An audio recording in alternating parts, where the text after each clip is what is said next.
If we could regulate social media, because one of the biggest offenders is DC and Congress have not been able to do one thing in regard to the rogue corporations of social media.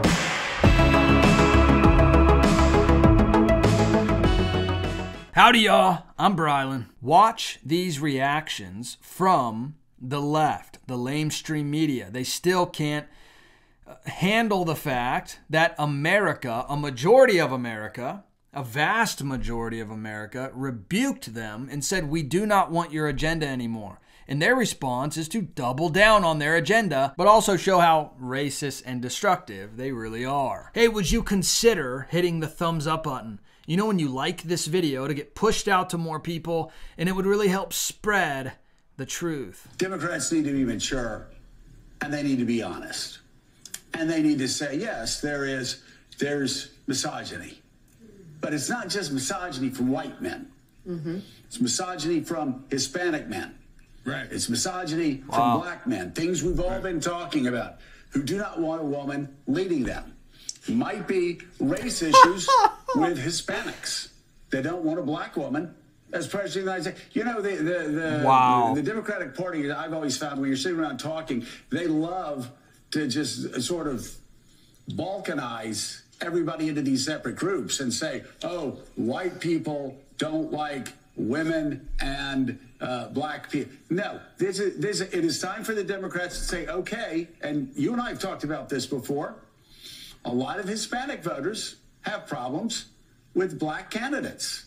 Right. A lot and of, with other Hispanics. You got some that don't like each other. And some of the most misogynist things I've heard going on this Get Out the Vote tour came from black men. Wow. So the left's response to this is just to show how complete and utterly racist they are. I mean, we know this. The left are the most racist people in this country, and they're showing you.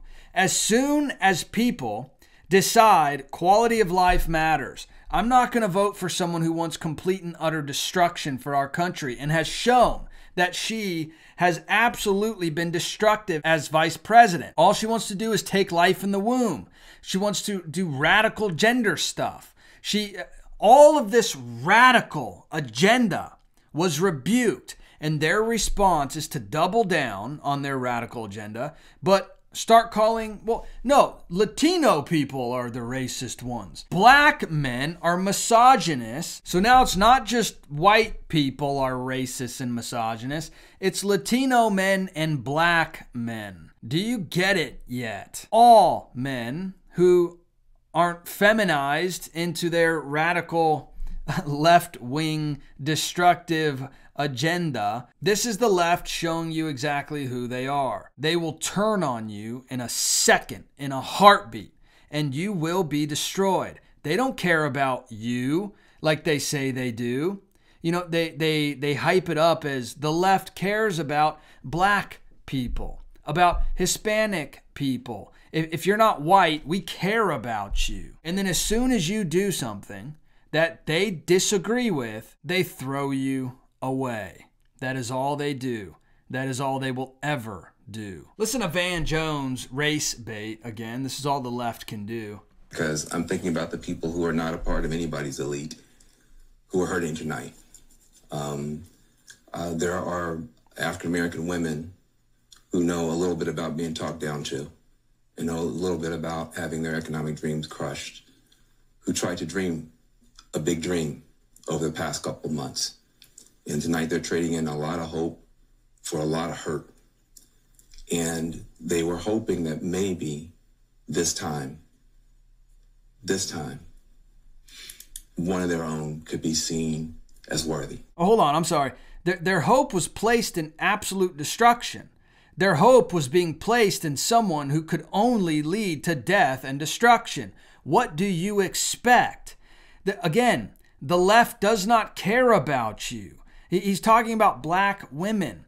They don't care about who you are personally or intricately. They care about you as a number. They look at you as a statistic that will be thrown away if you step out of line. Once again, they're facing rejection, and that hurts. They thought tomorrow morning they're going to walk out with their shoulders back a little bit, maybe able to breathe for the first time and feel like they belong someplace. They did everything that they knew how to do. And it's going to be harder than it should be tomorrow for them to hold their heads up. And they're not the only people who are hurting tonight. If you're a parent of a trans kid, your child's face was used as a springboard to power for somebody. That doesn't feel good. There are going to be people tomorrow. We're going to be handing clothes at the dry cleaners to people who don't have papers. This dude's a There's total going to be people who are going to joke. be cleaning your teeth tomorrow who don't have papers. And they're terrified tonight. Yeah, but Van, how do we know that those people didn't vote? A large portion of those people aren't part of the people Exactly. that elected Donald Trump. Well, Right? I think that's a good part of the electorate. And the black women, the party, the Democratic Party, let those black women down. Not Donald Trump. Yeah, I love it. He just destroys his whole point. Trump's support with Hispanics, with black women, black men, up across the board because she lost support with these very people that Van Jones sits here and tries to race bait you with, tries to make them into victims, whether they like it or not. This is the Democratic Party. This is the left. This is why it was rebuked, because they force you into this victimhood and tell you you are nothing without us. You don't mean anything without us. And finally, people are waking up and going, wait a minute, I'm a person. I'm a human being. I have a heart and a soul. I matter. And the left is terrified of black people waking up and realizing that they don't have to be controlled by the left. Here's Cenk Uygur from the Young Turks, flaming liberals. I mean, as liberal as you get, as destructive as you get. Listen to his response here. Iowa called for Trump, so there goes that nonsense. I'm gonna I'm getting revved up here on a significant rant. So, because Kamala Harris is not winning, and the people who thought that Kamala Harris was going to win in a landslide are totally wrong. Really? They were totally wrong. You don't say. We've been saying this for months, okay? All of these polls coming out from the left, the lamestream media, all these polls that are literally designed to get you to feel demoralized, to get you to sit on your couch and, well, it's not worth wasting my time going to vote if that's how close it is. Well, man, you know what? I'll just sit here and not vote. That's what they're hoping your reaction is. But it wasn't that way. You can't trust the polls. They're rigged, for one. They're meant to lie to you. And they do not tell you what's actually going to happen. They poll like 200 people, and it's mostly from the base that watches their show anyway. Like, what kind of consensus are you really getting? And then they even have to tweak those results to make it sound in favor of the left. So they knew doomsday was coming, but they were still trying to make you think that Kamala had a chance. She never did. And Anderson, it is hard to think of a political comeback that is actually more significant than this one. I'm tempted to say Richard Nixon, but that really falls short of what Donald Trump has achieved.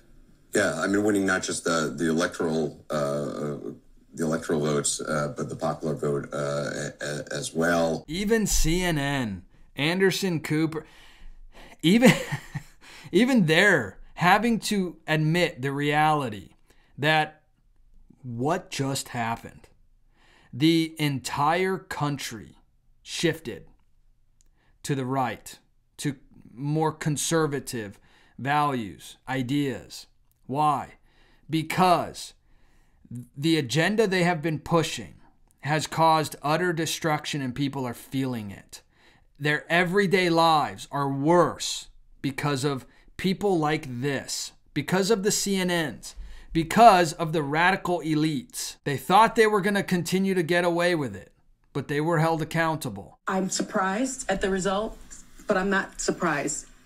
As a woman of color, I was so hopeful that a mixed race woman married to a Jewish guy could be elected president of this country. Mm-hmm. And I think that it had nothing to do with policy. I think this was a referendum of cultural resentment in this country. Listen to these lunatics. Once again, she's trying to make the point that this had nothing to do with policy. It's just because Well, most of America is just racist and misogynist and bad. Everything they do revolves around race and trying to get you to be a victim if you look a certain way, and trying to get you to be the victimizer if you look a certain way. All they can do is divide. That's what the left does. That's why their agenda is so radical. It's a divide and conquer mentality. They have divided America. America rebuked their division. And now their response to it is to continue to try to divide people on the same things that lost them this election. It is insanity. It's because these people, again, are trapped in this mental, psychological prison that the left tries to keep them in.